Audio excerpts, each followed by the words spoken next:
Ever-aging, the memory hierarchy is an essential aspect of computer system design as it allows for improved performance by optimizing data access. In this sense, the memory hierarchy refers to the organization of the different memory levels in a computer, ranging from the fastest and most expensive registers and cache memory to secondary storage such as hard drives, which are slower but have greater capacity.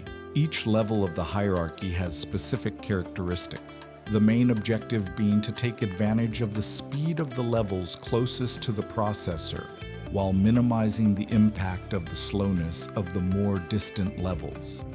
On the other hand, cache management plays a crucial role in this process, as its purpose is to temporarily store frequently used data, reducing the time it takes the processor to access main memory.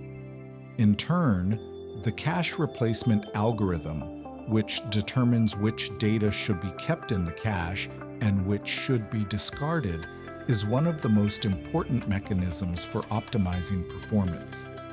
Furthermore, the spatial and temporal location of data is another factor that improves the utilization of the memory hierarchy, since sequential or recurring accesses to the same data can be optimized by storing them in faster memory levels. In short, proper utilization of the memory hierarchy maximizes data handling efficiency, substantially improving system performance and reducing bottlenecks in the execution of applications and processes.